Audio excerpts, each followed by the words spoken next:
Couldn't believe me, coffee's king. Cigs in hand, she does her thing.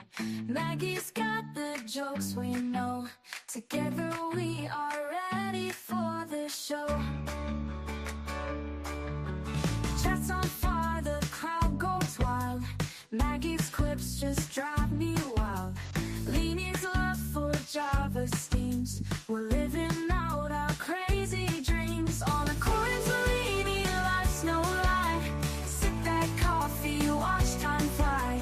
With Maggie by her side, it's clear the best damn show around is here.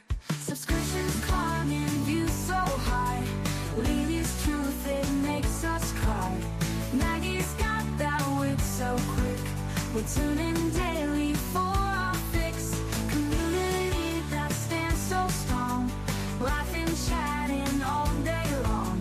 From sunrise to the longest nights. Leanie's tales put out our lights. On a Leanie, life's no joke. Spark that cig and take a toke. With Maggie by her side, it's clear the best damn show around is here.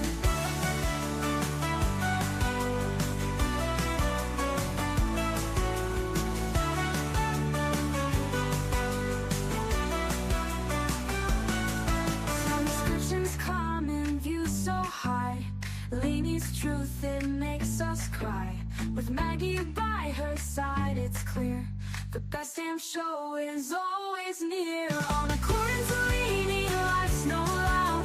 Maggie's quips just drive me wild.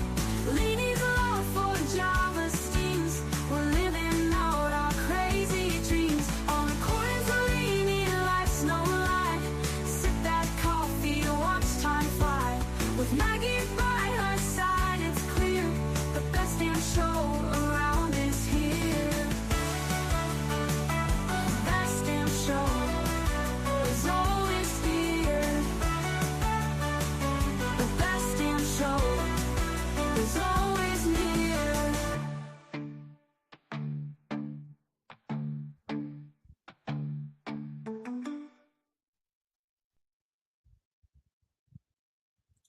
Hello.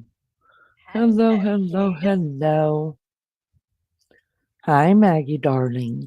So I know you're going to be well pissed, aren't you? I am well pissed. I'm well pissed about a couple of things, but we'll talk about this one first. Yeah, well, I didn't I? She'd be pissed. She was either up to it in work or she'd forgotten. Which one was it, Lee? I actually was asleep. I was asleep. I didn't get home yesterday until around 10 o'clock yesterday morning. And y'all, I didn't even do that with my dogs. I felt so bad. I just loved on them for a minute, gave them kisses, and I said, let's go to bed. And we went to bed, and I didn't wake up until about 5 o'clock this morning. But it was good. I needed the sleep. Good. I needed the sleep. In all fairness, Lee, it was 10 minutes, if that. It was on and off. I was having a nervous breakdown trying to find how I did it. And as soon as I found it and put it on, it was like 1 minute. I was dead excited. And then it went off. I was like, oh no. I was not even halfway through the 10 minutes. Because, of course, the first thing I did, I got up and took a shower. I didn't even shower, you guys. I was disgusting. I wore the same clothes for 2 days. I was sweating my ass off. The air conditioner was broke in the room, in all but 2 rooms I did. So I was working in,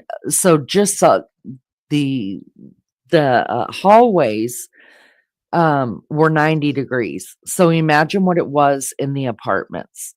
I tried to open the windows and there was no breeze blowing at all. So that didn't help. It wore me out completely. So I didn't even, when I got home, I didn't even take a shower, and I was disgusting. I'm not going to lie. I wore the same underwear, the same bra, the same clothes for 2 days straight. It was disgusting. I didn't even give a damn. When you don't give a damn, you're just too tired. Scared. You beast. Yeah. but it's done. I earned my money. I'm so grateful. I did not, I talked to some of y'all on Discord when I was driving down there, and my plan was to drive back home and then just get up and go back. But my boss told me, if you don't let me get you a room, then I'm firing you. Now, I knew that he wasn't going to fire me. I mean, I did spit him out of my vagina, so it wasn't like he was gonna fire his mama, but I knew he was serious about it, and he's on vacation this week down in Florida, his annual vacation that he does with his childhood friends. They've done it every year, and, I didn't want him to miss it. I knew he was counting on me, and because 'cause I'm the last line, right, that goes into these rooms that they've remodeled, cleaned them, made sure, if I see a screw missing, then I'll text somebody and say, "Hey, get in here and get the screw tightened up," or something, so I knew I'm his last line before his inspection, and there was no way I was gonna let my boy down. So if it was anybody else that I was working for besides my son, I would not have done the job. There's no way anybody should have to work under those circumstances, but, it's my boy. I wanted him to have a great time on his, vacation. Those that know my family that I've gotten close to on here, they know my boy works very hard, and he doesn't get a lot of time. So I was going to make sure he got the time off without having to worry. And we passed the inspection with flying colors, and we're on to the next one. So that's that. So thank you guys for. I mean, I know Maggie tried to go live, I think, and I don't know what all happened because my brain is just stuck on the 5 minutes that I listened, and I got within 5 minutes of just listening to the judge talk, I got pissed. I just wanted to rip the screen off the wall and throw it across the room. That's how pissed I got. And I wasn't planning on going live until a little bit later this morning until I got totally, completely woke up. And then I was like, no, I'm going to go ahead and just do it because I don't want to walk around here for 2 hours pissed off. So I want to say hi to everybody in chat. I know you guys probably have already heard, listen to one way or the other, listen to the hearing that happened yesterday about lifting the gag order. And that's what we're going to go over, and then some other things as well. Hi, Melly. Thank you for being here. I know it's late for you, honey. Lunch lady. Hello. Coffee, coffee, coffee. I got mine going. I haven't had coffee in 2 days, so that's really nice. Jen's here. Thank you so much for being here. Nikki's here. Thank you so much for being here. Who else? I need to get a new mouse. It doesn't roll anymore. Jay Badass, thank you so much for being here. MJD, what up, girlfriend? Thank you so much. Oh, that's nice. MJD says, I'm so glad you're live, something of substance with real people to talk to. You know it, girlfriend. We may talk shit, but it's at least it makes us laugh. I just finished watching Steve on Bamfield. I pulled it up. I haven't seen it yet. We're going to watch it together because I didn't want to get any more pissed. My mama, Barbara Smith, is in the house. She says, I will be listening. I'm on the hunt for a car title and the house title. Oh, I hope you find it. Nikki's about to go and throw her a cup of coffee on. So let's get to that. Yeah, let's have some coffee together. RC's in the house, the Godfather. Good to see you, Love Bug. Thank you for being here. Andy, hello, sweetheart. Good to see you. Thank you for coming in. Embrace yourself, babes. You will get pissed. I agree. I agree. Maggie told me I of course did check really quick my messages. Hi, rapper. And I even saw Maggie was pissed, and I was like, let me just turn it on. Let me turn on Madonna. And that's what I watched. Madonna. I watched a little bit of Madonna first, then I stopped it and I just went straight over to what the judge had to say. What says you, Maggie? Whoa, whoa, whoa, whoa. Chris McDonough. You forgot it, Leanie. Whoa, whoa, whoa! I'm bound and determined to get Chris Madonna on here. Well, I hope Chris McDonough doesn't look at this because, oh my God, when I seen him yesterday as he aged, he looked like He he's eight. just took a late night flight back. Oh, did Him he? and his Sorry, wife. Chris. I'm sorry. She's sorry, I take it Chris. back. I take it back. I take it back. Yeah. He had taken him and his wife took a late flight back home. They listen to me. I'm on first name basis with Madonna. All right. I know his And Karen. business. And Karen. Him and Karen, they went to Karen's sister's house, had a Got party, married. Yeah. and Karen had him all over the dance floor, you guys. And he was wore out, but he still went live. So God bless Chris Madonna. God bless We- Chris McDonough. We love our Chris Madonna, even though he's our favorite. Him and Nancy are favorite people to make fun of here. If you know, you Listen, know. Chris, if you've taught me one thing, is to not go live after the flight. Because, oh my God, my 11th would just be sticking out terrible. Thanks for that, Chris. He looked A wore deal out. with the devil. Amen. A deal with the devil. Maggie, have you been playing on here? Put that in your pipe and smoke it. Yeah, I have. Maggie, can I just say that when I went on here, I was like, whoa, whoa, whoa. I mean, it all looks new and fresh and beautiful. I love how you set it up. It's so much easier to work with. So thank you for doing that. Yeah, I've been in playing Oh. around with a few bits and pieces. Oh, I love it so much, Maggie. It's so much easier for me. Why, I'm so Oh, happy, Leanie. and you added some new stuff to it. Thank you so did. much. You're very welcome. Maggie, you're the best. I don't care. know. I don't care You'd what be lost anybody without says me, about Leanie. you. Let's just face it. I You'd be lost would be. without me. I would be. You're the best. You're the best. Listen. So yesterday I missed it. Sorry, Gail. Yesterday I missed it altogether. I know everybody else has caught it around the world.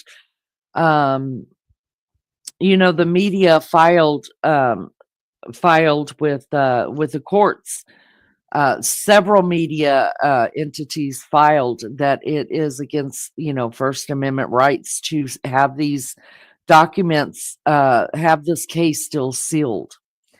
And so they had a Zoom court hearing yesterday with all parties involved, meaning all of counsel on both sides. The asshole, the murderer, was there. And I'm calling him murderer now. Well, I've always called him a murderer because I don't give a damn what people think about me. He is a murderer, but just now he's proclaimed he's a murderer. So there's that, and Judge Hippler. Now, when I first started listening, Maggie, for the first minute, I was like, "Oh, because y'all know I call him Hippler, right? Because I'm like hip Hippler, hooray!" But he pissed me off at the last hearing, and now I was like, I'm not calling him Hippler, hip anymore because I'm not happy with him for doing the plea deal the way he did it, because he absolutely had the power to make Kohberger tell us where he hid the knife, right? And he didn't. So I was pissed off at him because I felt like he didn't use his power well enough. Well, then the first minute I was like, oh, what? Hippler's getting on my good side again. I felt my heart turning, And then it hit me. Hi, Lolly. Good morning. Then it hit me, Maggie. It hit me. I listened to the whole damn thing and I thought, here we go. You guys, it's not over. It's not over by any extension of the imagination. And I would like to say I'm shocked. If you guys remember back before he said that he took a plea deal, that was Maggie's biggest fear. Remember, Maggie was like, "Oh, Leanie, I think he's going to take a plea," and I was like, no, that's not going to happen. And then it fucking happened. And then me and Maggie were going, and everybody was shitty about it, right? And then my biggest fear was that he was going to fire his counsel, and then we would start all over again. Ineffective counsel, right? Which he could have done. And then we would have started all over again, right? So what Maggie thought came true. But here's where I'm at after just listening to the 10 minutes that it was on. It's quite possible that Maggie and I could both be right. I will not be shocked in the least, by any stretch of the imagination, will I not be shocked if come the day that it's time to do, victim impact statements and sentencing. It will not shock me that Brian Kohberger retracts, redoes whatever his plea agreement. It will not shock me that he has Ann Taylor stand up and say, Brian, my client retracts it. He wants to go to trial. Maggie, what says you, lovey? Maggie jumped off for just a minute. Sorry, now I have my mic off. I said nothing would shock me at all because I didn't think once it was over that you could go back and like you could appeal. I just don't understand it. Why have these things and then you can? I just don't. Do you understand what I mean? Why rule on something that can be overruled? Right. What's the So point of that? yeah, so everybody who, and I finally got okay with it. I was finally like, all right, so just send him away for life. He's going to write books. This and that is going to happen. The book money is going to go towards retribution, and it just is what it is. And somebody's going to kill him in the pen. All right, that's the hope. That was my hope. Slice, dice him, and put him on a gurney. I don't care. So I had finally just gotten to the point where I was like, I'm done.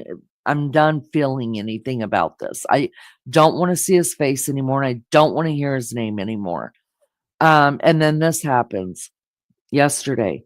But we should have known. Here's what we should have known. High moon boots. We should have known that there was something up their sleeve. I will be the first to say, and I don't want people to get my words twisted because that's been happening a lot lately. I think Ann Taylor is a brilliant lawyer. I really do. And if I or my family, God forbid, has done anything that we shouldn't be doing and that we're going to need a lawyer for, I would hope she would be the one that would take my case. But she makes it really, really easy for me to dislike her. Really easy. I think they have played the families all along. I think they've played all of the public all along. And I think they knew it was going to come down right to this. Listen, there's a reason why she's as good as she is, and it's because she knows these loopholes, right? So we all thought that the plea agreement that Brian was going to sign is exactly what they told us was going to happen, that he would have no appeals. He would just go away, stuck in prison for the rest of his life. Nobody's going to have to hear from him again. That's right. That's what we all thought. Well, then, of course, Nancy Taylor, being the great lawyer she is, she knew that there was going to be a little bit of a small letter writing, if you will, little loopholes that can get around all that. Do you guys know there's a new saying going around, and it's the Menendez brothers effect, right? Because they went away for life without no, they didn't have without. They had just exhausted all their appeals, and they found a loophole. You guys, they found a loophole. Wow. And I think Ann Taylor already knew the loopholes. I think she already had everything in her pocket. She was going to try to play the long game where, hey, we need more time for this, so let's extend it. Okay, we need time for that, we'll extend it. Well, and then when the judge was like, it's not working, sorry, nope, here we go. Now we have to pull out, if you will, the big guns, and they did. So now, according to the judge, this leaves wide open for him to appeal. Now we're all like, wait, what the fuck? We thought that the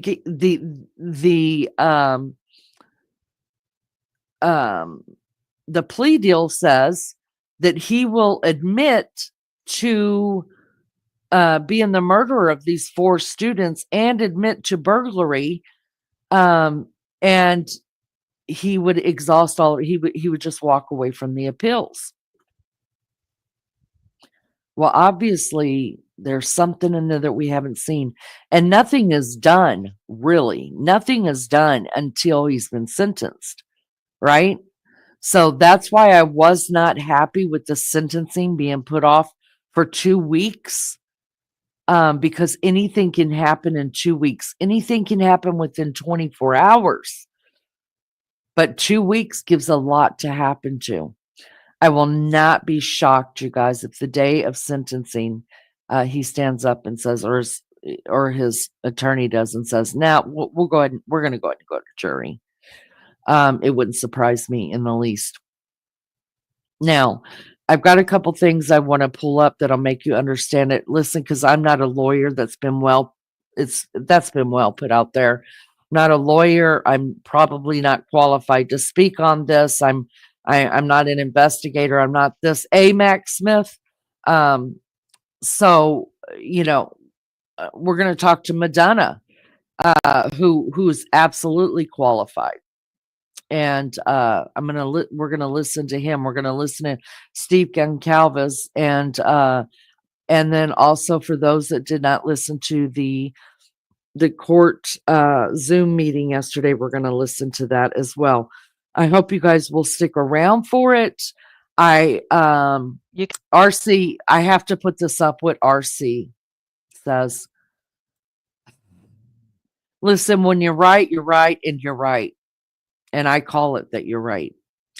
RC told us way back when we all got shitty about the appeal, the plea deal. He said, "You guys don't understand." He said, "You're going to be shocked at what's going to happen." He said, "Something big's coming. You watch." And he even sent me a private message about it. And I was like, "Well, I'll go out on the dark web and find all my shit then." And then he just laughed at me. You're right, RC. You're right. Welcome back, Nikki. So, I do believe something big's going to happen. I don't think this is going away. I don't think we're just going to slide on into the day where the families get to give their impact statements, and then the judge sentences him, and then he's going away. I agree with Madonna. I think this is going to go through the appeals. And like Madonna says, Ann Taylor's probably already got them all drawn up, ready to go, just to push the send button for the appellate court. So, what was lifted? Let me just give you a breakdown really quick, and this is the part that pissed me off. One of the parts that pissed me off is that yes, he partially lifted the gag order, meaning families can talk, lawyers can talk, anybody who's in on this can talk now. But everything that was sealed by the courts, all the documents that are sealed are staying sealed. And at first I was like, what the fuck are you doing, Hippler? Like, who do you think you are? Right? That's me. You either unseal or don't unseal. Just whatever. Because I don't mind. I really don't mind waiting until the 23rd, 24th, whenever he goes to sentencing. I was just like, it's an extra week, you guys. I can hang out for an extra week. I got stuff to do, so let's just chill. and wait, you know? Um, so I didn't understand why the media was doing all this unless they were just being grubby and they want to be the first to put something out. So then I heard the judge say we're gonna, the gag order on families and police officers and councils and all that. You speak all you want to, do what you want to do, you know. But anything that I have sealed, that's been sealed through the courts, will not be unsealed. And then he said, and then after we do the sentencing, then we'll start going through. And he said, we'll start unsealing some of the things that have been sealed, and then we'll unseal them, in pieces. And I thought, what the fuck is this, Epstein? Is this JFK all over again? You got to be fucking kidding me. So you're going to pick and choose what you want to unseal. Now, I understand the pictures. I wouldn't want my loved one's picture, even though I want to see them really bad because I'm just that vile. I just got to thinking, is this as big as JFK, and Epstein? That Now all the we're gonna secrets. seal shit and it's never gonna come out. And if it does, we're gonna put it out little by little. No, throw all the shit out there, check, unseal, unseal, unseal, unless it has to do with pictures. What says you, Mags? Yeah, I just can't believe it. I mean, I we don't mean, get to see nothing like this in our country, but now I know used to, and I've watched it for years. I can't believe it.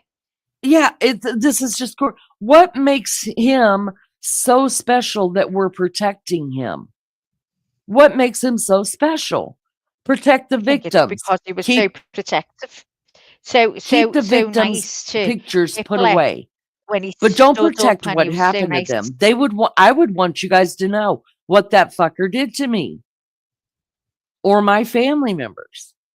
They act like, to me, it's a power trip. That's what it is.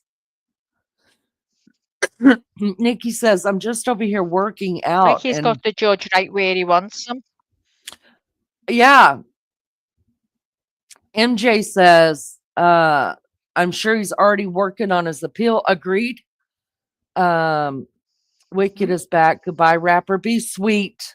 Wicked, I don't know if you know Rapper, but he's our resident funny guy. And we love him here, but he makes fun of all of us. And count yourself special if Rapper plays around with you. That's all I have to say. But if he gets mean, then everybody just blocks him for a little while and then we bring him back. That's what we do. I'm just over here working out and hating beefcake. Not beefcake. I'm sorry. BK, I don't know what to do. He plays too much. Sometimes he does. Yeah. Yeah. I got to go, Leanie. Have a great weekend, everybody. Andy, thank you for stopping over. It's so nice of you. And it's nice of you to say goodbye. People that pop in and say hello and then they just disappear. I'm like, what the hell? See It's you not hard to later, say goodbye. So Andy. thank you, Andy, for coming in. I appreciate you. All right. So I think the first thing we'll do is we're going to go ahead and play the appeal. I'm sorry. We're going to go ahead and play the Zoom. So you know kind of what we're talking about, and then Maggie and I'll jump in here. We'll talk about it a little bit. You guys talk about it with us a little bit, and then we'll play a little bit about different things that are going on. Sound good, Mags? Yep. All right. So just a king. Nikki doesn't. Rapper Nikki doesn't know you yet, so just wait. You just think she's pretty. You always pick on the pretty ones. So just wait until you get to know her and then you can tease her. Okay? Until then, tease me. Tease Maggie. Tease me, Rapper. Tease me and I'll walk all over you. That's how I'll pay you. I'll walk all over you. We'll walk all over your back, Rapper. Knock that shit off. All right, let's share the screen. All right, here. Just don't ask me to put heels on, Rapper, because I'll fall right off them. Yeah, don't ask that. Can you see that, Max? Is that big? Nope, it's not Oh, big, but we can see it. okay, so let's put this on solo screen and then I'll pop it bigger over here.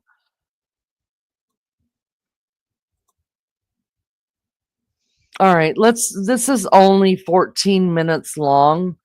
I'm just gonna play it through. I think everybody's playing it through, and this is a public, we're allowed to do these without getting in any trouble. So I'm gonna let this play through for you guys. If you've already heard it, go to the bathroom, let it play, get you some coffee, do whatever, but stick with us, okay? Up in the corner, you'll notice, the killer Brian Kohberger. He's letting his eyebrows go back out.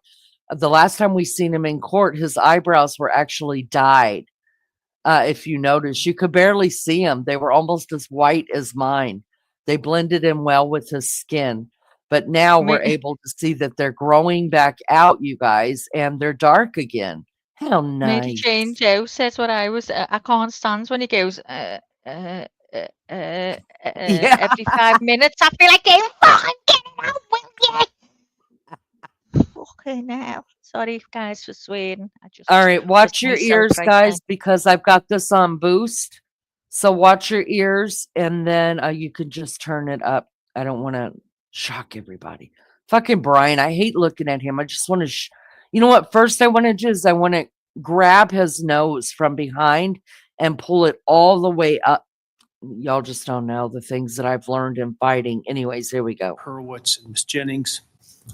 On behalf of the media petitioners, we have Ms. Olson. They'll and Mr. quit moving it Patterson. around in a minute. Today's hearing is to discuss the media's request to terminate the non-dissemination order. The state filed a response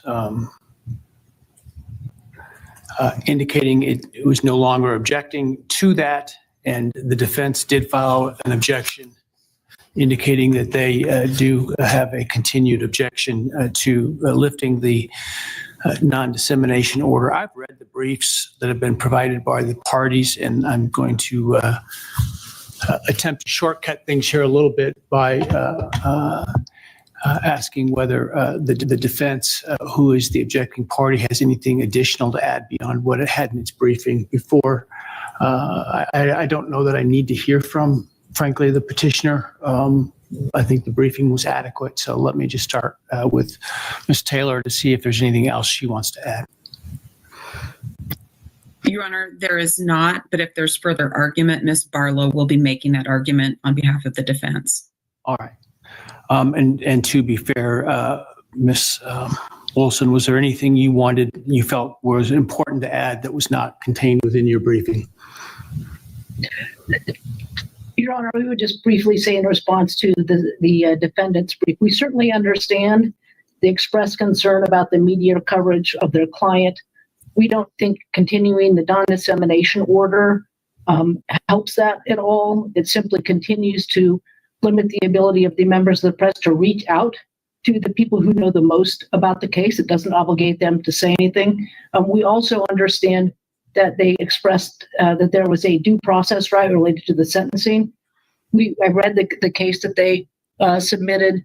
I think that there is obviously a due process right at sentencing, but I don't think that case is really it doesn't provide any guidance to the court here, because that was about information provided to the court, and given the very limited scope, and we understand it's very important, but given the very limited scope of what's to be decided at the sentencing, we don't think the arguments that Mr. Kohberger made should outweigh at this stage the First Amendment rights of our clients. Thank you, Your Honor. Thank you. All right. In light of that response by the media outlets or interested outlets, Ms. Barlow, do you want to add anything? I would only say, Your Honor, as this court is well aware, the publicity in this case is so extensive and emotions are already so high that adding fuel to the fire of media interviews or a rush to interview people as they leave the courthouse or enter the courthouse would only increase the concerns that the defense has. And even though the plea has a specific sentence attached to it, as this court is well aware, things happen in plea hearings and, sentencing hearings. And to minimize the possibility of that, we request that this order stay in place. All right, thank you. All right, as the court has considered the petition, frankly, the court was prepared at the time the plea was entered to lift the non-dissemination order in order to give the parties time to evaluate that and to ensure I wasn't missing anything. When both sides objected, I agreed to continue the non-dissemination order.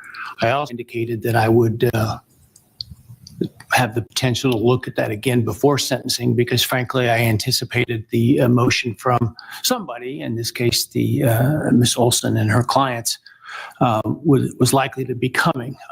And at this point, I do not believe the purpose of the non-dissemination order, the primary purpose, which is to ensure that we can seat a impartial jury, is any longer at play.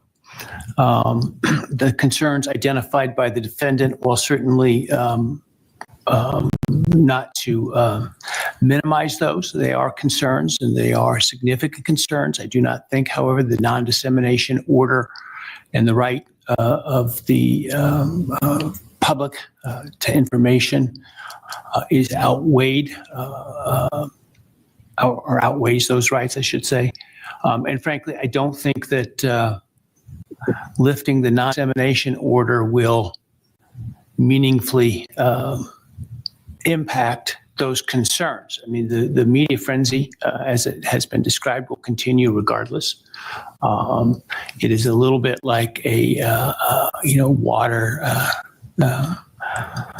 will find low ground. In this case, the media is going to write something regardless about this case.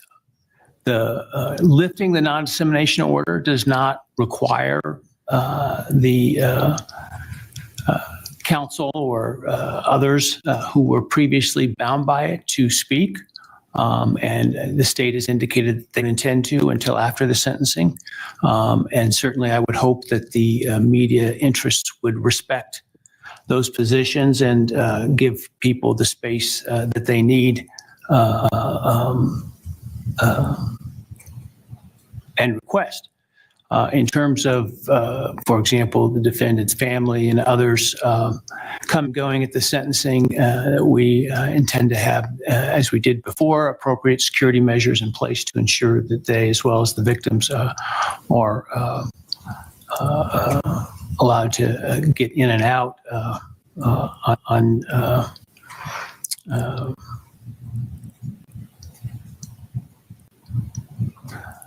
unscathed by the media, if that's what they wish to do, or if they wish to speak to the media, they can do that as well. At this point, I just don't think that I can justify the continuation of the non-dissemination order. I think the rights of the public to information in this case is paramount, given the fact that a plea has been entered in this case, and so I'm going to lift the non-dissemination order. But I want to point out what that means and what it doesn't mean. Obviously, nobody's required to speak to the media, first of all. Second of all, I want to be clear that the court's prior preservation order to the parties is not lifted and continues to stay in place. And so it's important to understand that the obligation still exists. And then the other thing I want to point out is that by lifting the non-dissemination order, that does not convert sealed documents to unsealed documents. Documents previously sealed by the court are still sealed.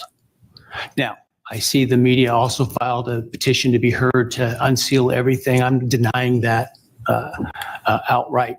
The request to intervene, because I think it's premature at this point.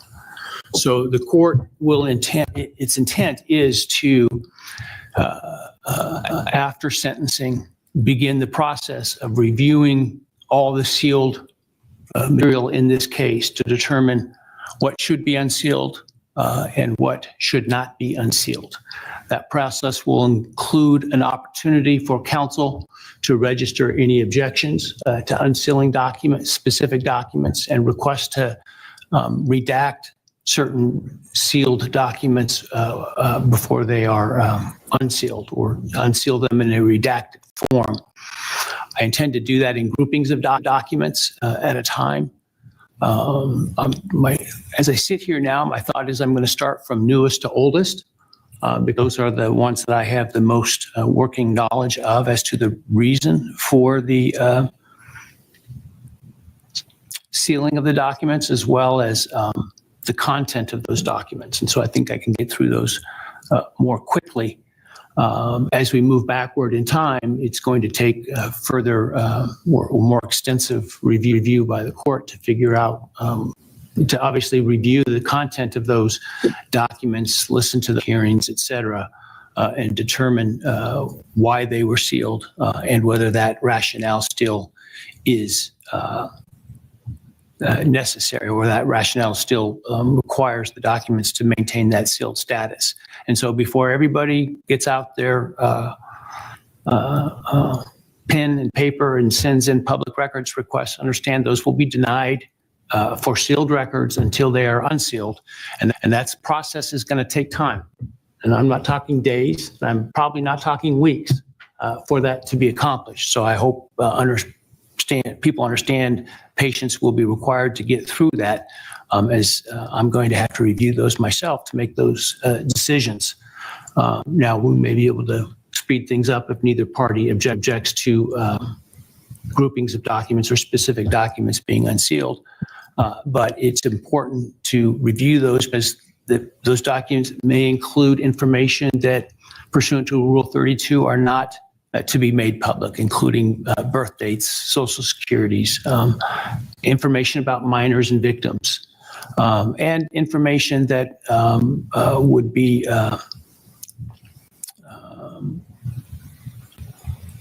essentially inappropriate to unseal, including protection of individuals from undue harassment, et cetera. And so that's just going to take time. In addition, I'm unlikely to unseal much until after sentencing and after the appeals period has run. Now, I recognize the plea agreement includes a waiver of the right to appeal, but as the parties probably know, the U.S. Supreme Court in Garza versus Idaho has indicated the fact that a defendant waives the right to appeal doesn't mean they don't have the right to appeal. And so it may affect the outcome of that appeal, and it may affect the underlying case and the plea agreement. But nonetheless, the right to appeal does not go away because of the waiver. And so I think it's important for that time period to also play it out to see that it goes the way that I think people intend and expect it to.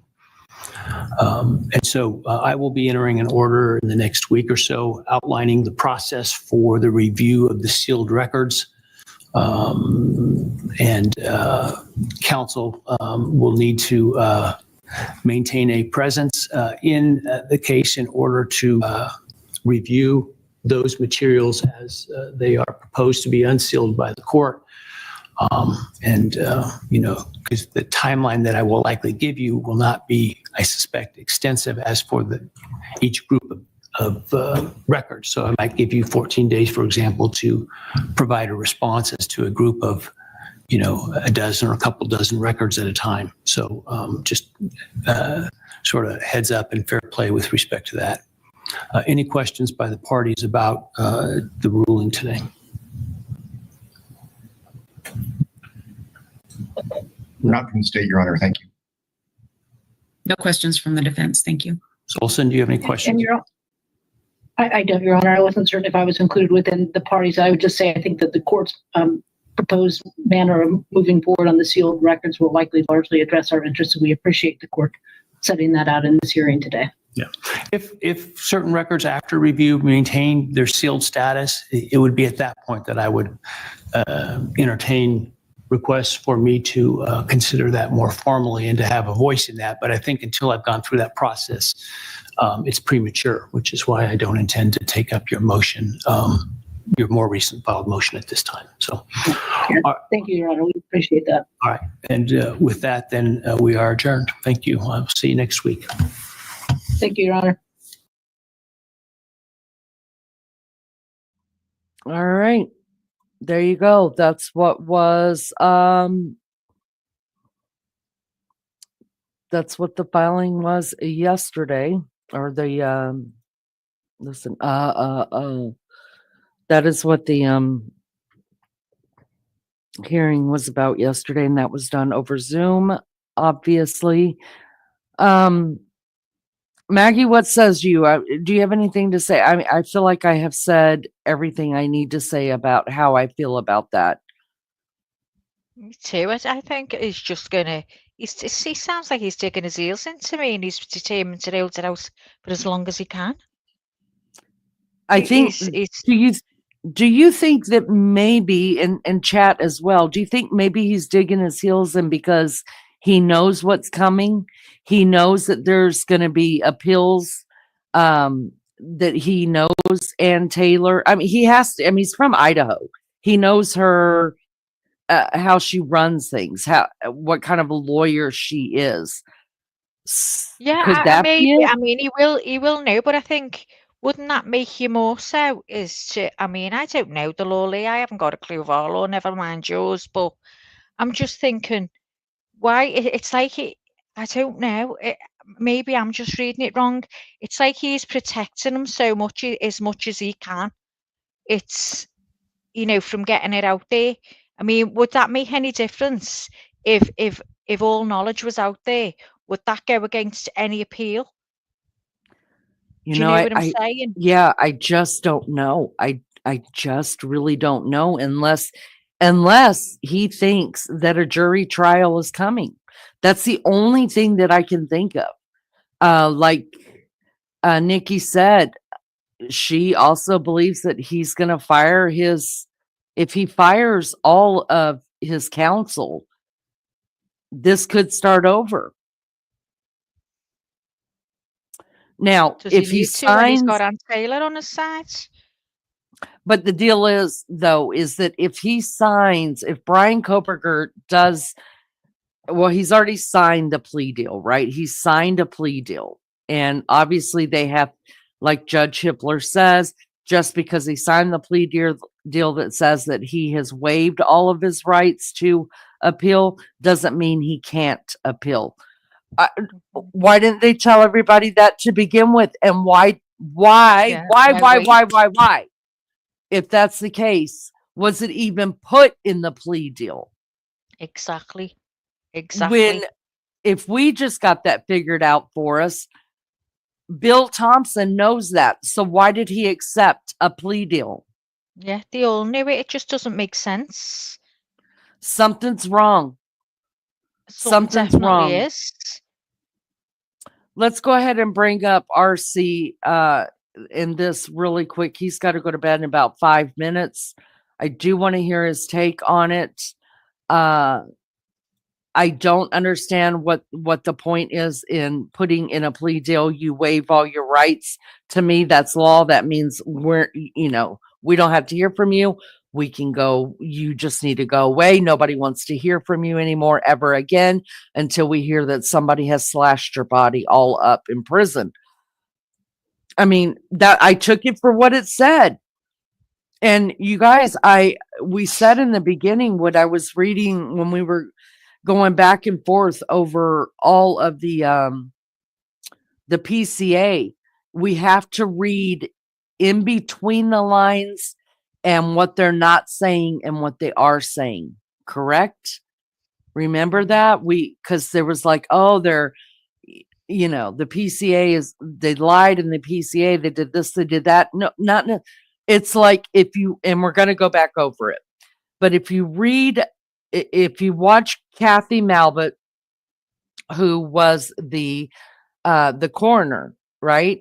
Not the examiner of the state's examiner. She's the coroner, so she went in, pronounced them dead. You know what I mean? And then had them taken away, and they went to the forensic examiner to be autopsied, right? When she was asked about their wounds, she started picking words, and the words that she picked was they were all by sharp force trauma or stabbings, right? And then we went over and we looked at what stabbing is. I know that Jay Badass talked a little bit about it. I think it was in chat about the difference between a stabbing and a slash and a puncture and things like that, right? Just because she said stabbing doesn't mean that somebody was not slashed. Do you know what I mean? It doesn't mean that, like we found out later, Ethan's legs were carved into. Did Kathy Malbut say, there was some carvings on a body, whether it was just a slit or whatever? She did, just because she didn't say it doesn't mean that it's not true. She was given as little information out as she could to suffice the media and all of us on that, right?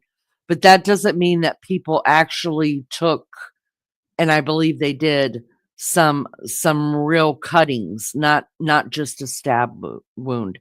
And we're going to go over that because I have a whole new theory now. I have a whole new theory, and we're going to get deep and heavy on that, and we're definitely going to have to put a trigger warning up there because we're going to talk about the wounds as I have perceived them to be while listening to the audio book that has just been put out, and it just got me thinking. I had to pause it. I was listening to it while I was working, and I had to pause it and really think about what I was hearing and put into my mind, what does that mean to me? So I want to go over that as well.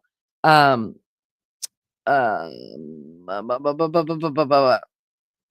go ahead and take that link, honey. Come up. I want to talk to you about it. RC has been telling us something big's going to happen. Just wait and see. And I'm just like, blah, blah, blah. But anyways, good morning, Crazy Hillbilly. Good to see you. Nikki says, what shady practice of government? Yeah, who knew?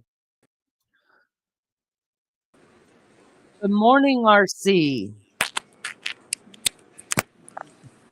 Godfather.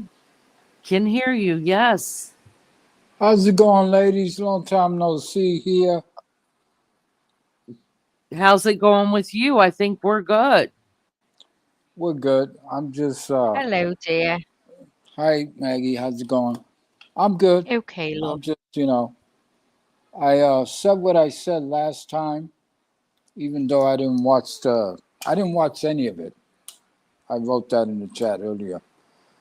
When you guys were all upset, and I heard you speaking and talking, so on back and forth. There's something going on here, and it has to be the defense. I'm going to say that the reason why the judge did what he did is because you got to remember, the judge doesn't want to put himself in a position where he gets thrown off the case. That's number one. Number two, like I said, I didn't watch the trials at all. So there's got to be something somebody missed somewhere. And the defense doesn't have to mention it. They don't have to say nothing. As far as the appeal, he'll get to change his mind on the day that he gets sentenced. In other words, they'll ask him again, is this what you really want to do, et cetera, et cetera. But also, let's think about this. If he's in fact is guilty, his lawyers know it, he knows it, he's got nothing to lose. So he could fuck with everybody and he can enjoy himself because he doesn't give a shit. Oh, I'm And so glad you said that because I thought about that as well. I was like, because we all thought, no, he's going to go to trial. He thinks he's smarter than everybody. And then all of a sudden it was like, okay, I'll throw in the towel. And all along I've been thinking, no, something's weird about this. He thinks he's too smart. He wants to be infamous. So I think you're right about that, RC. I really do. I think he's got something up his sleeve. wait till this ambulance goes by. Hold up. Okay. But anyway, that's my take. My take is, does the defense discover something that the other side might have fucked up on? And they know, you know what? That's enough to just fuck up this whole case.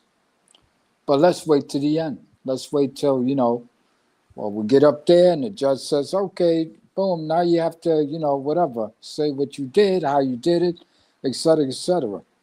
That fucker can get up there, stand up and says, to be honest with you, Your Honor, I don't remember. I blacked out. I mean, there's so much shit that can go wrong.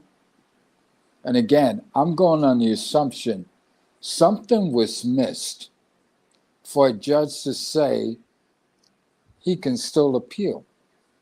Right. I've seen this a couple of times on court TV back in the days.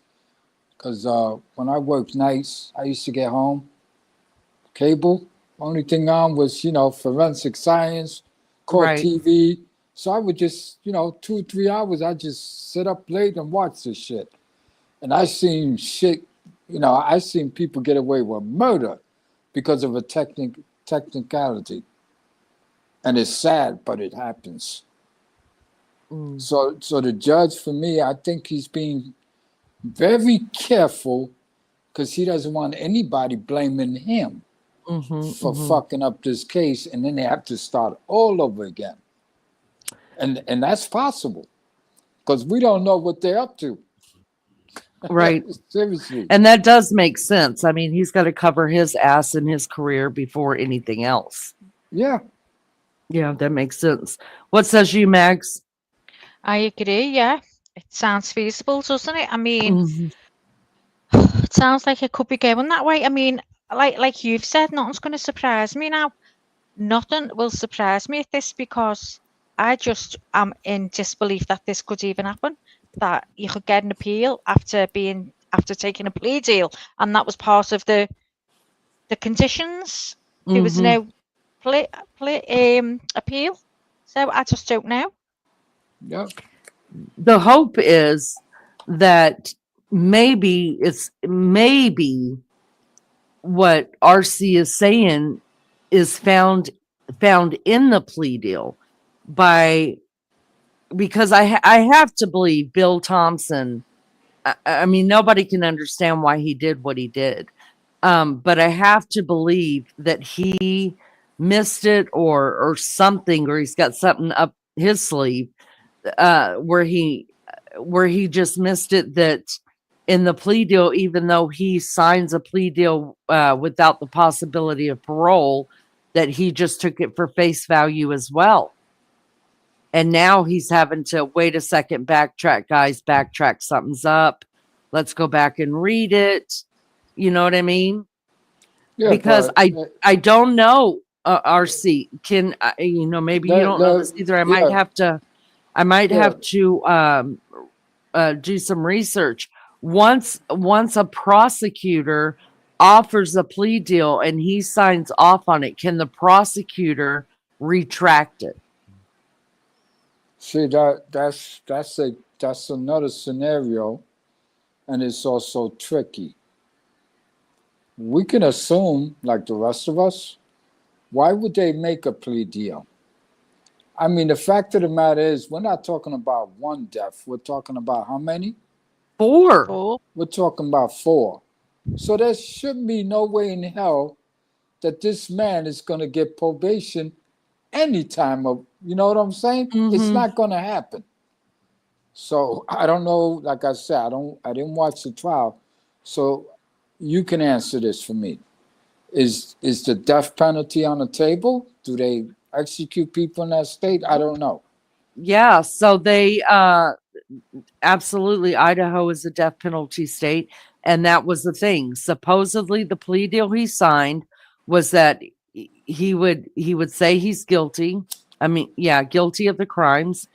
And then he would lose his appeals, and the death penalty would be taken off the table. And this is funny because Nikki just says Thompson is against the death penalty, and she's right. He should never be a prosecutor in a state with this with that as an option. That's right. And Ann Taylor is Wow. also against the death penalty. But I'm wondering if he, I mean, and you're right. If he's against the death penalty, there's no way why he should be a state prosecutor. Yeah, how can Because someone take a case on if that's what they believe? That Right. shouldn't be allowed. Isn't that a, what do you call that, a conflict of interest? I was That just you going work- to say that. My thing is, that is very interesting because what that says, unless everybody in the prosecutor's office thinks the same way, like you're always going to have somebody that's pro and one that's anti. Mhm. So now we know that he's anti, right? Another prosecutor can demand, but that would be up to his boss to say, hey, listen, we're not cutting a deal with this shit. Let's get him out of there and we'll replace him. They can do that. But it's going to be up to the judge to allow it. But it can be done. Somebody has said, no, I want to finish this case. We want the death penalty. Never mind what this guy says, we're removing him. And it can be done. How easy? I don't know. Well, like I said, I was listening to the audiobook and I have found two discrepancies so far in the audiobook. And of course, this was started way back. The audiobook was started, the book, I listened to it through audio, but the book was started way back then. And I have found so far two discrepancies that we have found out since then. But one of the things that was said in the book was that Brian Kohberger told his parents. Now, it could be true. It may not be true. I don't know. The only people that would know is Brian Kohberger and his parents. And if the call was recorded, which it would have to be because all jailhouse calls are recorded, where Brian told his parents, look, I'd be safer with the death penalty. I'd be safer because I'd be held in confinement, right? Not as easy to get to me. I would not be in Gen Pop. And so my life would be safer over there than what it will be in Gen Pop, which is true. But you give up, when you're in on the death row, you don't get commissary and you don't get like out in the yard and things like that with other people. You know what I mean? So it's like a give or a take. But if you're worried more about your life, of course you're going to go the way that, he's like, I could stay alive for at least 2020. He said, I think it said, I know of people that have been on death row for 40 years. And he said, that's longer than I would ever live in population. So was it Brian that wanted to take it? Chris Madonna also said that Brian Kohberger could stand before the judge and say, or even stand before the appellate court, the Ninth Circuit, and say, look, I didn't understand what I was signing. I have autism. And now we'll all sit back and say, you're full of shit, dude. You were in a PhD program, okay? But it's still something. It's still something. But then it becomes a delay tactic. And when I used to watch that court TV shit back in the days, I didn't know there was so many mental illness in this world, because some of these lawyers will bring up shit that will blow your mind. And then sometimes we say to ourselves, I wonder if my neighbor back in the days, maybe that fucker was crazy. And I couldn't figure it out. But everybody thought it was, oh, that's just the way he or she is. But if they can bring evidence and prove that they got some kind of mental illness, or better yet, trauma in their life, and use that shit to try to get away with it, I don't think he's going to ever get out of jail. But if that's true about the phone call, this motherfucker did some homework somewhere. Or maybe he watched court TV like I did. I don't know. He's a criminologist. Okay, he's got his bachelor's in criminology. Yeah. And again, there is no such thing as the perfect murder. But guess what, Leni? Me, you, or no, in our lifetime, people have tried. They just didn't get away with it. They slipped up somewhere where the detective came back and says, hey, man, guess what?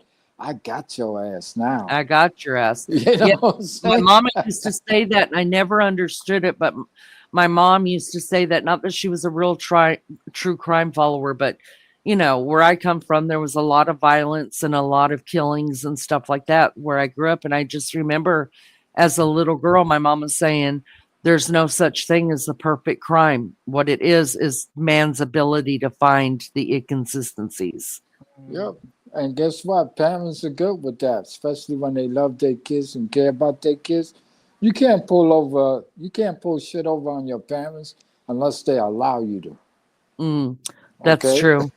So, Yeah. It's like, Maggie, jump on in, honey, whenever you want to, actually. I know, girl. I'm just sitting here listening to like what yous know, and because I've just said all I've said about it, I'm just in disbelief that it can happen. And now I know it can. I'm like, it can. I'm sitting here thinking, oh my God, it's not over. It's not over. It's not over by a long shot. And it's going to be ages before anything anyway, because Hitler made that quite clear, didn't he? Nothing's going to happen overnight. It's going to be months, and if not years, probably. Yeah, and another thing. Yeah, he could be given the right to appeal, and they can send him to death row, and he can appeal from there, from 10 years, 15 years down the road, 20 what years. I mean, I'll be dead. I won't even see it. And he'll have a TV. He'll have a bigger cell than all the other fuckers in there. He just knows that there'll be people that will try to kill him if they put him into regular gym population. And he knows that.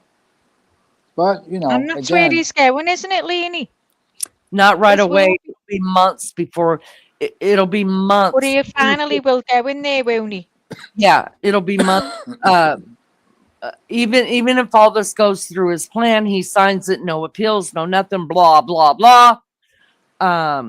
Then it'll still be months before he gets into population, because imagine all the evaluations he has to go through. They just don't throw you in there as far as this type of crime. They do evaluations. They do med evaluations. You go through a series of physicals. Which he could fix anyway to his advantage. His advantage, yeah. So that could be why he's took, what's happening. I can't even put into words. You know what I mean, don't you?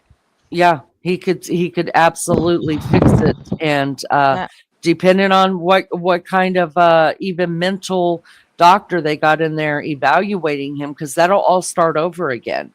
Could a doctor, appeal to the courts and say, listen, this guy is insane. We got to have a hearing on this. Who knows?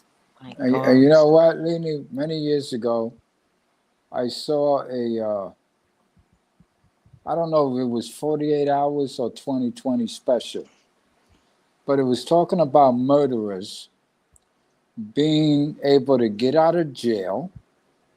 And one of the tricks that they used was that when it came to playing the mental game, or saying there's something wrong with me, I had trauma in my life, etc., etc. They were only willing to talk to a female. They didn't want to talk to men psychiatrists, right? Because they knew a man could read another man, but a woman could be manipulated. I agree with that. And some of these inmates, just the way we thought. Yeah, some of these inmates told such horrific stories that made some of these doctors just go, "Oh my God, I can't believe you went through that, this and that." And they allowed their emotions to get the best of them. And the inmates clearly stated that they got out not only once, but twice, sometimes 3 times, because they did what they did. And they said, you can get over a woman, but a man, no. A man knows, no, hey, listen, you ain't pulling shit on me. Let's get that straight. But they can do it on the emotions of a woman. No, and that may, just by you saying that, may piss off some women, but you know, I'm a realist, and we are completely built different. Women are nurturing. Women are nurturing. We think with our hearts. We think, I mean, you don't know how many people I'm like, I could help you. I could save you. Here, let me help. And then I get burned, and Beefcake's over there going, don't you dare. Do not bring that person into my house. Don't. And I'm like, they're fine. And it's because I lead with my heart. Yep. Me too. And again, there's nothing wrong. And I don't want women to feel insulted. There's nothing wrong with being human. Right. We gotta understand one thing. You're absolutely right. Right. We are built differently. Emotionally, our thought process is different. Men is like, it is what it is. Nope. Women give you a pass, even when it comes to raising kids. That's true. You know, when a mother feels like, oh, this fucker's out of control. They're all out of control. Who do they seek out? They seek out the father, the husband. Hey, talk to your kids. Yeah. I'm getting tired. I'm gonna kill one of them. That's when the father knows, okay, it's shit's getting serious around here. Yep. And they'll know what to do, basically. It doesn't work all the time, but it works the majority of the time. No, because we all have our roles we play. Exactly. And as long as you're playing your role correctly. Now, I'm not speaking, and I don't want to get this live turned around into family dynamics, because I could get into that too. But if you're playing your roles, it usually will work out. And this isn't roles are all out the window to single parents, because you have to. I feel sorry for a single parent in that they have to figure out that there are 2 roles to play, and they're the only one that can play it. So when's the appropriate time for a father who's a single father to play that mama role when it's time? And then same thing for women, you know, when it's time to, you know, like hardcore justice, here we go, you know, we're gonna have to play some hardball, and that's tough. But as long as everybody I'm in the house knows where their position is and what role they're playing, it'll 9 times out of 10 it works out pretty well. But I want to keep it towards it. But to me, it's the same way everywhere, though. It is the same way. I mean, female lawyers are way different than male lawyers. Even though they're not supposed to be judges, female judges are way different than male judges. And not only does gender come into that, age comes into that. I'm going to tell you right now, as a younger woman, when I was one, I was a lot more compassionate. I was a lot more easy to get played. You know what I mean? Like, oh, but they're crying. Come here. Let me hug you. And now I'm just like, what are your tears about? Don't try to play me. You know, let's just be on the real with each other. Because I can still have compassion if you're honest. You know what I mean? So I think many things play into how we all would react. And then, you got people with a different psychological view of things. There's no way I could think of these crimes the way that Brian Kohberger has. He's thought of things that I would have never thought about. Why? Because my mind doesn't work the way that a criminal's mind would work. I'm not going to sit and pick and plan everything out tediously and hope it comes to fruition.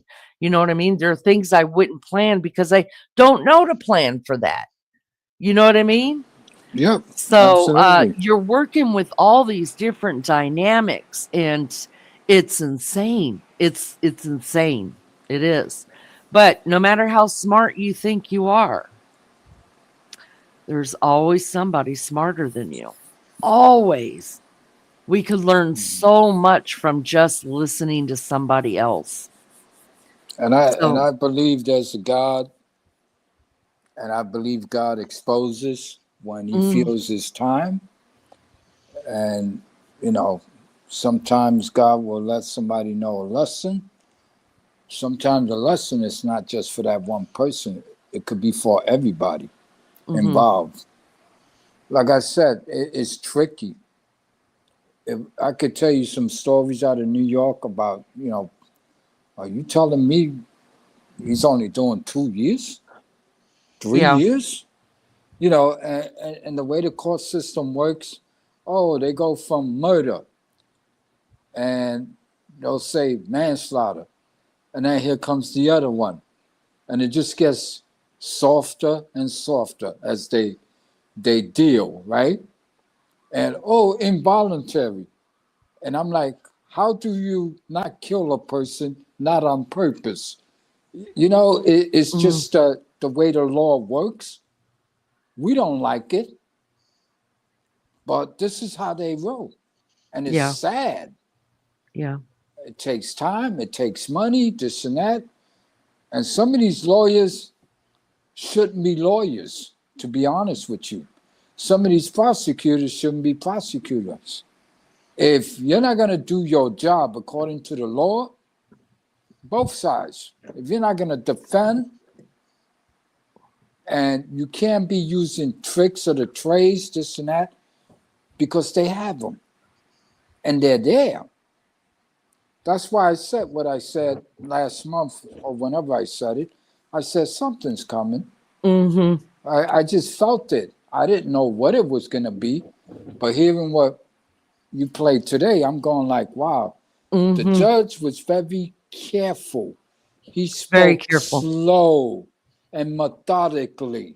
He wants to make sure that this doesn't come back on him. Yeah. Because if it does, then everybody has the right to say the system sucks. And the judge just gave us that reason. So he's got to be careful because his ass is on the line. And again, I'm pretty sure the judge, you know what he's doing? He's going in his little library in his office and making sure by reading up shit to make sure he doesn't make a mistake. Another thing, too, the defense can come out, well, so-and-so versus so-and-so. All you got to do is bring up a case from the past and somebody won that case, and they can use that just to prolong this shit. Yeah, they have to use case law. Yeah. Exactly. And the thing is, it might have just happened once in the last 50 years. But if they find it, they'll go, hey, we can use that. That's right. This is what they get paid for. And it's sad, if you ask me. If there's no doubt that he murdered those 4 people, fuck him. But then again, look at the court system. It's the best we got, to be honest with you. And then sometimes it doesn't always work out for the best, especially for victims. Yeah.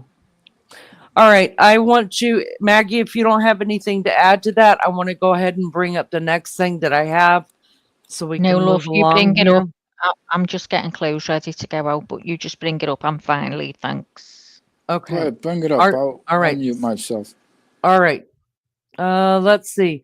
let's, I don't, you guys, Ashley Banfield, I'm going to tell you, I watched two things with Ashley Banfield. Of course, I watch the court TV that she does, but she also has her own podcast that she does, her own YouTube channel, and it's called Drop Dead Serialously, I think.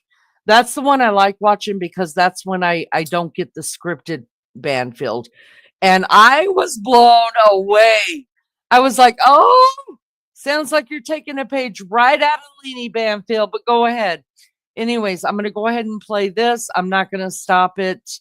Let's just see what she is talking to Steve Goncalves. You guys listen every day, probably several times a day. You're going to start hearing from family members, police officers, all these different people that know something that we don't know, and maybe it's just a little bit of something. It's going to start coming out. So what I would do is go ahead and type in Kohberger, whatever. I don't know. The Daily Mail is a good one because they'll pop up stuff at any time. And make sure your notifications are on so you can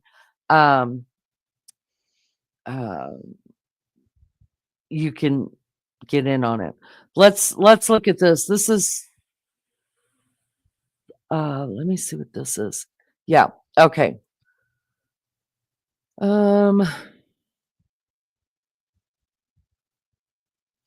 This is, yeah, it's Drop Dead Serious.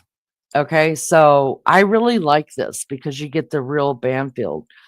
All right, so let me pull this up.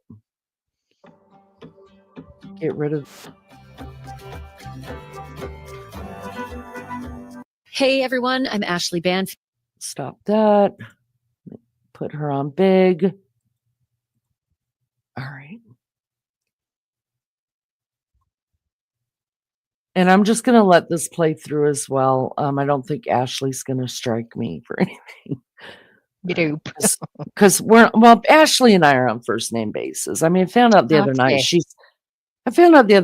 she likes the F word as much as I do. I'm like, go Ash. All right, here we go. Field, and this is Drop Dead Serious. You've probably heard, if you follow the Idaho quadruple murder case, that the judge in the case made a big decision this morning, and that is to lift the gag order. Hallelujah. 2.5 years we've been under that suffocating order, right? Which has kept not only you, the public, and the media, who is the conduit to you, but also the families of the victims from ever really knowing what happened to their loved ones, what happened to their kids, their sister, their brother. I mean, they have been in excruciating pain trying to find out answers about this horrendous case because it is just so confounding. Who does what Brian Kohberger did? Who does this and why? They are still mystified, and here's what the judge's order really means. It means that people associated with the case are no longer prevented from speaking about it. Doesn't mean they're gonna. I've made many, many phone calls today. My team has called the coroner, we've called the police, we've called associates who've been involved in the investigation, and we're being denied all sorts of interviews. It may be because they hate us, I get it, but it also may be because they don't want to speak until the sentencing is over next week. Even though the judge told them today they can. What hasn't happened, that is really the crux of this non-dissemination order, is the roughly 250 motions that have been filed in this Idaho courtroom under seal remain under seal for now. Every single one of them effectively needs to be treated separately. Some of them need to be unsealed only through a Freedom of Information Act and then a court action. They have to be redacted because, let's be frank, you and I do not have the right to everything, okay? There is dignity in death, even though there's basically none. We do need to offer dignity to the victims of this horrendous crime. Kaylee and Maddie and Xana and Ethan deserve that, as do their families. It was awful what happened to them. And you and I don't have the right to see it all. We don't have the right to see the pictures. We don't have the right to be privy to everything. But the families have the right to know a hell of a lot more than they know now. And I think we all have the right to know a hell of a lot more than we know now because these prosecutors offered Brian Kohberger a deal. They took death penalty off the table. They took a trial, a public process off the table. Why? What was the reason? What What did you not have on this guy to have him dead to rights in a trial? What did you not have? What was the reason you decided to circumvent the public process and just go directly to a quiet deal that would send him away forever with no opportunity for parole or appeal? These are the reasons that the public information is important, not that we deserve to have everything. So when it comes to each one of these motions, they have to be treated separately. They have to be redacted. I'm sure many of them will have to have protections in place for the dignity of those who are so deeply affected by this, as long as the public process is still effectively protected, so that we know we haven't done hooded justice like they do in other countries around the world. All of that said, it just is confounding to me that these family members haven't been given the white glove treatment, because they have not, according to Steve Gonsalves, who I just had a lengthy conversation with about this. I wish it were lengthier, but he is in a very busy process right now of trying to travel and to get on the road. But he was kind enough to give me as much time as he could before his family literally said, "Dad, we got to go." And I asked him a whole bunch of questions about, how did you feel about today? The gag order's lifted, but not really. I mean, it's still going to take some time, maybe months, to unseal 250 plus motions, even if they're not completely unsealed. Did the prosecution, did the government, did the judge, did anybody help you through this before we knew all of this stuff? What's your reaction to what happened in court today? And how much have you known, if anything, that we haven't known? I mean, I felt like they deserved to know more than we knew. And I'm still completely astounded by how Steve and his family have been treated. I don't know about the other families. If they've been treated differently, I don't know. But I had this conversation with Steve Gonsalves, and I wanted to share everything about it with you now. Steve, what was your reaction to the decision today that the gag order will be lifted, but the motions won't be unsealed? Not yet, anyway. You know, we requested for basically Kaylee, what happened to Kaylee. So I know her sisters want to do a victim statement and address the exacts, some of the things that happened to her. And they basically wouldn't share any information with us on, what happened to her. So I'm pretty used to how ridiculous, not just a gag order, but sealing something that has nothing to do with the victim's rights. It's all about hate to say it, but it is a lot to do with the media and people being put on cameras and not knowing what to say, or things coming out that they didn't mean to say, or just didn't have a good explanation of what was going on. So they wrap this seal thing around, trying to pretend like they're, trying to protect people and doing all that. But they gave out people's initials at the very beginning. So it's just a dog and pony show that we're supposed to pretend like, like there's top secret information inside these docs. It's pretty gross, and we're fed up with it, and we're glad that it's over. And we just, you only got one time to be able to be a victim's advocate and say what you need to say and to address the courtroom and everyone in Idaho. And they're not gonna let us know exactly what happened. So it's just terrible. You're going to go in there, we're going to make statements, and we don't want to say anything inaccurate. We want to make sure everything we say is exactly truthful. And, it's one of those times where they could bend the rules, but they don't. I seem to recall there was some discussion that the judge was going to meet with families and tell you privately things that were going to be released in the gag order. Is that still a possibility, or is there no discussion of that? There's no discussion of that. We just, Shannon just sent him an email and just said, are you really going to make my clients go through 3 different agencies to get this information that they want to see, like go through Freedom of Information Acts for the state of Idaho, for the county of Latah, and then, there's federal ones as well. There's even other states. So it's like they could make it happen, but clearly the willpower isn't there. I don't think they really want anyone talking to the media and questioning. Remember, these people said that it was a crime of passion, it was targeted, and it was an isolated event. All this language, and then they even said, "You're gonna have to trust us. You're just gonna have to wait and trust us." And now we've waited And it's like, no. Well, there was no connection whatsoever that we could establish. So how do you get isolated? How do you get targeted? So I think it's more about covering up some of the mistakes that they made. They don't want to talk about destroying the crime scene and how questionable that was. So they just say, well, we're gagged. And now that the gag's over, you guys aren't going to know exactly what we were talking about during the last 2.5 years. I can't imagine the frustration that you and Christy and the kids and everybody else who's been directly affected as victims of Brian Kohberger's hideous, horrific actions. I can't imagine what it's like. I do know that the prosecutor sent you an email leading up to the decision to offer this plea deal. Now that the gag order is lifted, are you able to share what was in that email? Yeah, we kept it. But yeah, we could forward it to you guys, and then you guys could share it to your audience. It is what it is, man. You got to put yourself in the position of a parent, read that email and wonder if that's what you thought was going to happen. And that kind of language doesn't really sound like it's a negotiation. It basically just tells us that it's over, it's done with, and just get on board. Get on board. No solicitation for your thoughts, your opinions, to weigh in on the possibility of a plea agreement being offered?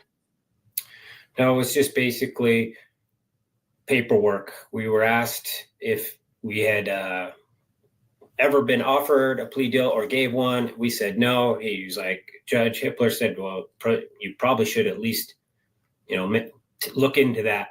And what's that look like for you guys? And we said, we're not in it. We're in it for the death penalty. The choice is he could be fired at, or he could take a shot. Those are the two options that we would agree to. And then we did, we would have, if it would have got to negotiations, we would have negotiated a lot better than Thompson. Thompson negotiated like a 5-year-old kid. He didn't force him to say that he did it solo by himself. Didn't force him to prove that he was wearing the suit or show us where the sheath, the knife is to the sheath. There's a right way to do things, and then there's just, I want it over with because I want my summer back and I want to go retire.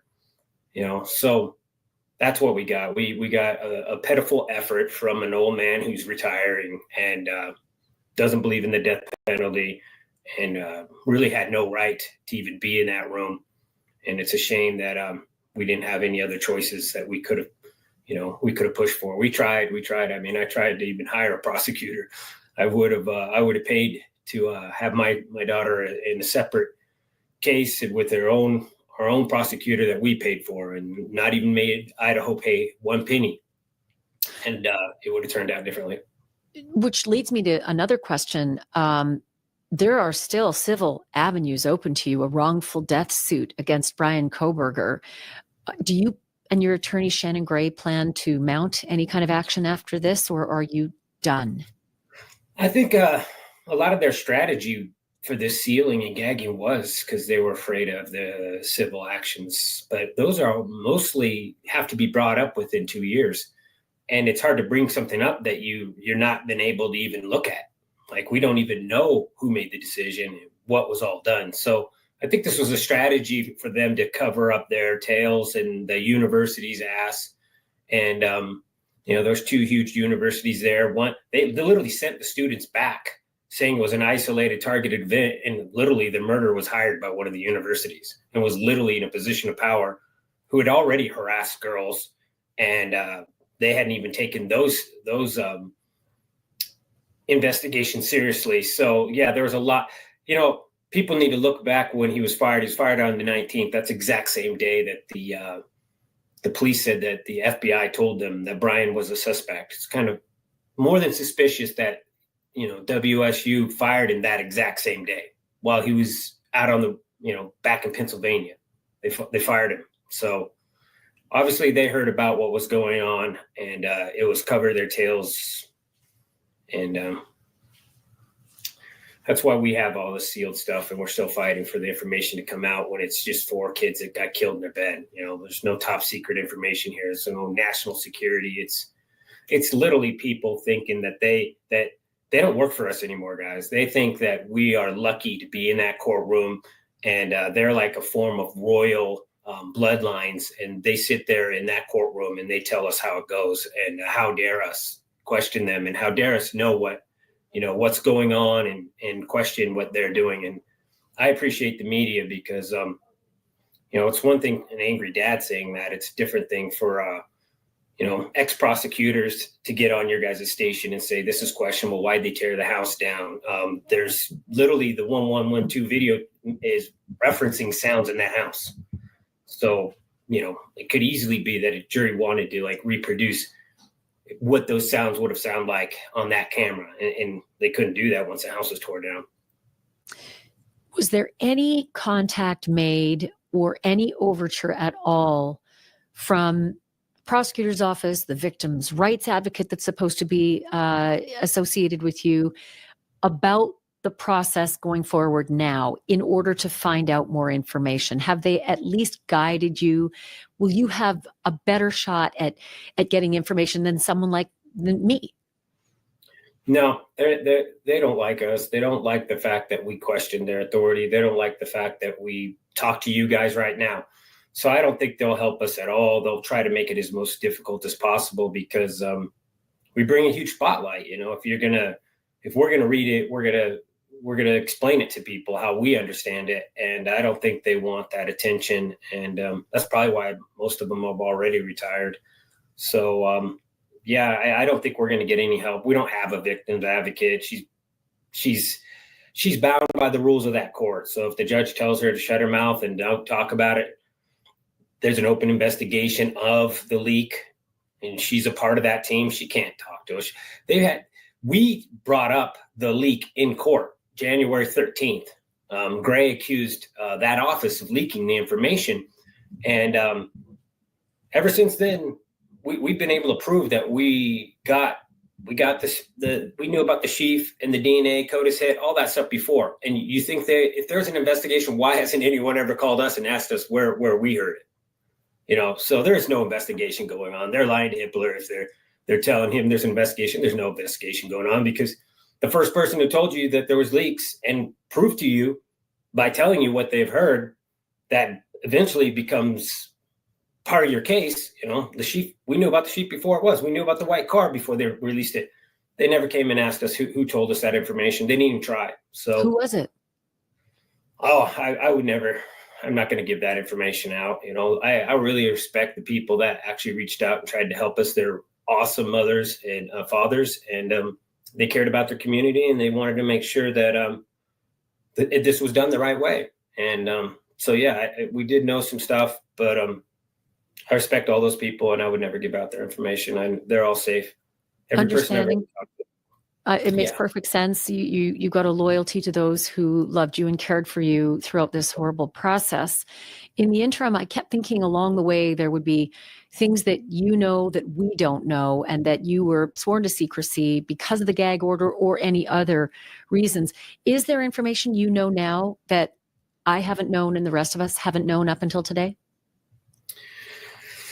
Most of the information we found out were just people calling up. I've had other officers call us up and just say, I don't know what just happened in the court today, but I don't support it. People so angry at what was happening in that courtroom that they would literally pick up their phone and call us and say, this is what's on Brian's phone. This is what he was searching. This individual was sexually motivated. I don't care what Thompson said.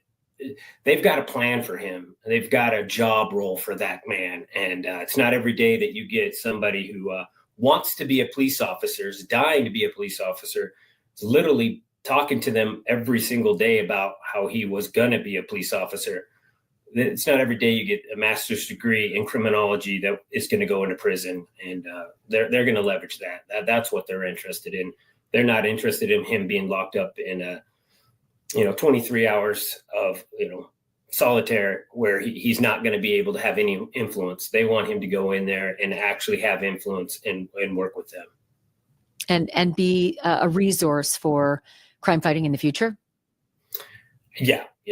His fantasy was to be an officer, or the earliest one was like a Green Beret or something like that, a Ranger. So this guy's had like these grandeur visions of himself since he was just a little kid. And I think one of the first things he told the officers when they arrested him in Pennsylvania was like, "Let's get a cup of coffee. I'm working on my criminology PhD, and I'd like to interview you." It's like, this guy wants to be a cop or wants to be somebody of importance. He always has been, and that was part of the reason why we were trying to get them to take that into account and not plead with him. Don't give him the position of power. Basically, dictate the terms to him and say we're not going to accept this unless you prove who you are. Still fascinated by the comment he made upon arrest. Have you arrested anyone else? Thinking, is he throwing a red herring in? Is he really curious about other possible suspects? But I'm very curious about what you just mentioned, that coming out of hearings, there would be people who would call you and say, "I don't like what's happening in that courtroom. I know what's on his phone. I know." What did you learn from those phone calls without divulging who it was who called? He's just weird porn fetishes, but two of the fetishes were in that room: drunk, passed out girls and gagging girls.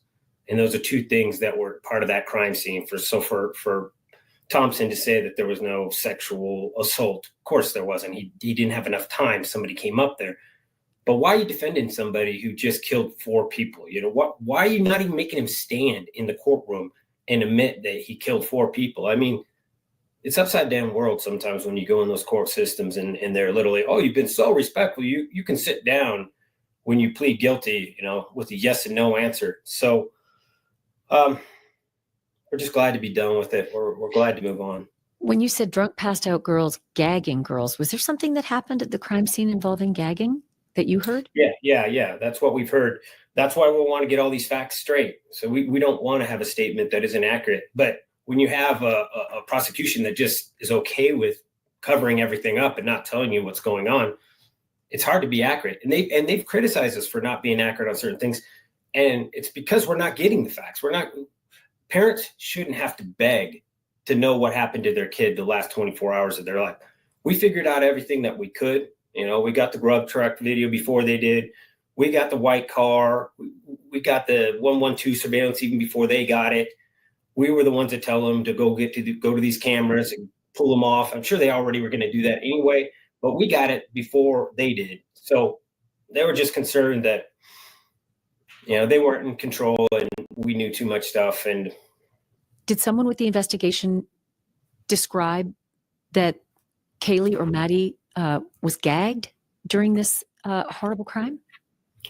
I was told that by somebody in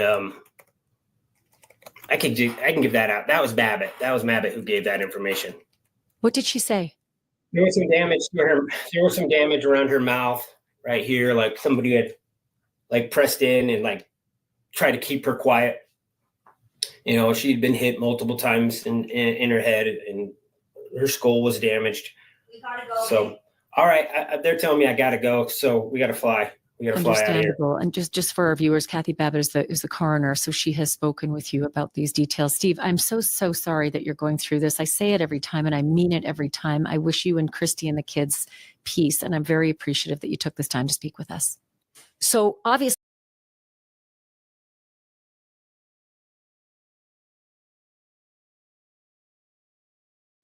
Oh, I didn't catch that until just now. I didn't catch it. Did you? Did you guys? I see some of you say, Nikki said that she said that she had heard that Kaylee was gagged. And can you maybe just not that a little bit, Pachley? Because someone play came that. in the room as I just missed. I just caught the end of that. I'm sorry, honey. I had already taken it off my screen completely. Don't worry, love. Don't worry. If you Listen, could just tell you me guys what was said there. just sub up. Do me a favor, you guys. Sub up to Ashley Banfield. Already on here. Her thing is Drop Dead Serious, If you type in just Ashley Banfield, you'll see that it's Drop Dead Serious. It's her own channel. She talks whatever way she wants to. She's not being given a script by anybody. It's her own channel. But basically what Steve said, he was told by the coroner, Kathy Mabbitt, that there was something in Kaylee's mouth, whether it be like he put his hand kind of there. There was some damage around her mouth, like she had a gag on her, which would kind of make it to where, Dylan didn't hear as much as she could have heard, or the other girls, maybe just some moaning or whatever, but no screaming out. Listen, I have a lot to say. We're gonna talk on a lot of that. I plan on doing a live this evening. It will be earlier. Probably gonna set it up for about 7, 8, 9, 10, 11, 12. I'll probably set it for about 5 o'clock. That'll be 10 o'clock Maggie's time, if she wants to join. We're gonna do a live on what I have found out about Kaylee's understanding Kaylee's what we know about her injuries. Also, there's some other things that I found out that I want to put out there that you guys may or may not know. So, I mean, I could do a longer live here, but to tell you the truth, I'm exhausted, and some of y'all have to go to work and whatever, and I've got to switch cars out. But there's quite a bit that I could say and I want to say on this. I just wanted to get a little bit out there, touch base a little bit with you guys. I know what's going on. I will be doing research again through the day. I need to research a couple of things that I did find out about Kaylee so that I can show it. Hopefully, and listen, from now until then, more stuff will be coming out anyway. So if you're into this, you guys stay tuned. Make sure your bells are turned on so that I could ring them. Nothing more that I like to do best than to ring people's bells. Also, something was brought to my attention this morning before I went live about myself. And most things that are brought to my attention about myself, I let it just pass and go its own way and let people talk. But I have always said since I started my channel, you could say anything you want to about me.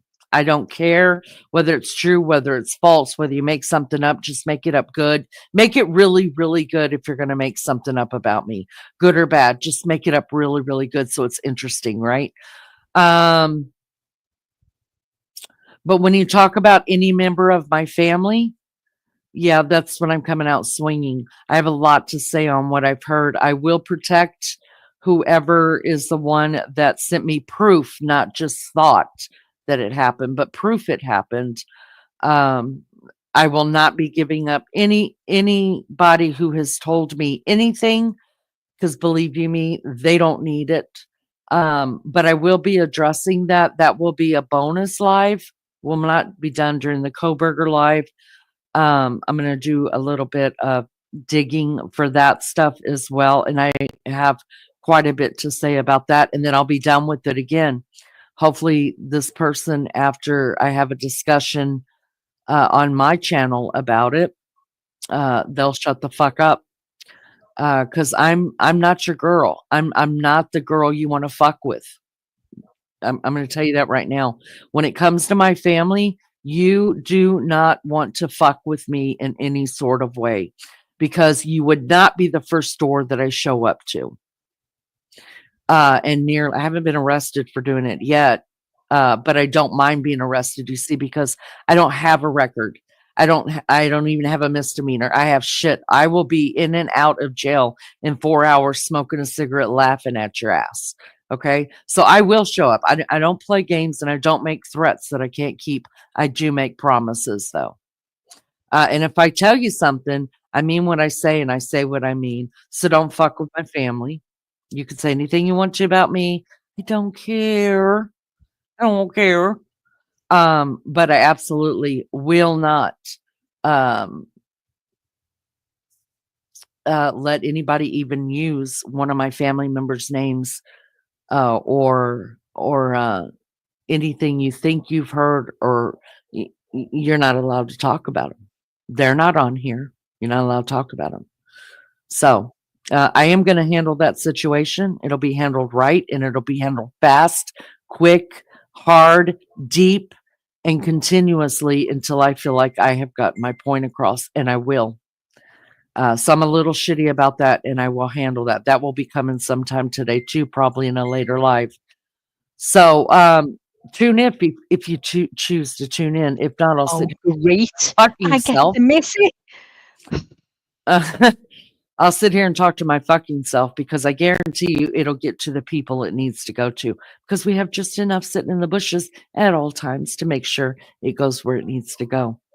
So, anyways, there will be 2 more lives today at the second Kohberger live. 2 will be probably about 6 or 7 my time. I will schedule it as soon as I have a better understanding of what my day's going to look like. And then I will schedule my other one, maybe for a late night. We'll do a late night on that one, a leany after dark. So anyways, I love you guys. Thank you for coming in. Thank you for being here. I appreciate everybody that takes, I don't know. It's just so nice to see people in chat that are just like, just giving their opinion and their thoughts and how it makes them feel and what they're thinking, even if it's something different than what I or Mags thinks. It's just so nice to see the chat moving with thoughts because my brain starts going, and I remember things like it was a week and a half ago, 2 weeks that even RC had said, no, Leanie, something big's coming. And I was like, stop it. And when that all came out, I was like, fucking RC was right. And I had to shout it out for him because when you're right, you're right. And he's completely right about that. Maggie, thank you so much for being here. You're more than welcome, Leah. Loved it. I loved it too. A lot of stuff is going to start coming out and I'm excited about it. And that fucking Kohberger. But I'm scared to get excitedly again. I'm scared. I know. I'm scared too. I'm scared I was too. scared he was going to do that plea deal. It fucking happens, and I'm scared he's going to. This is all going to go off to his way again. I'm so scared. So yeah, I just can't relax. But anyway, I'll just say goodbye to everyone. Then I'll get off and let you close it down, Lee. Okay. Goodbye to everyone. Thanks for being here, Fellini, and speak to you all, Lisa. Great to see you all. I'm dashing out now. I've got to go and get a shower. And got an appointment, so I'll speak to you all soon. Love you. See you later. Leanie, love the bones. Yeah. See you later, girl. I Great love live. your bones too. Bye, love. Bye. Bye. All right, guys. So that ends it for me. Make sure your bells are clicked. I turned to the on position so I could ring them later today, but I will try to set up my lives so you'll know exactly about what time I'll be here. Thank you guys so much. I appreciate you more than you know. And thank you to the mods for always being here, making sure chat is safe for all of us to hang out in. And to the chatters, I appreciate you guys so much. It just makes it come alive in here. I just like it. And even to those sitting up in the bushes, I appreciate you too, because without you, I don't have a channel. So thank you. And the biggest thanks goes out to those that are members of our channel, supporting our channel, help pay the bills around here. You are well loved. I will talk to you guys later. Those who haven't gone to bed yet, the Godfather and my mama, Miss Barbara Smith, get to bed. You guys need some rest. I love you. Sweet dreams and say your prayers. And I'll see you guys on the next one really, really, really soon. Can't be good. Y'all know, be good at it. Send me some videos so we can have some content over here, not made up content. All right, guys. Love you. Bye.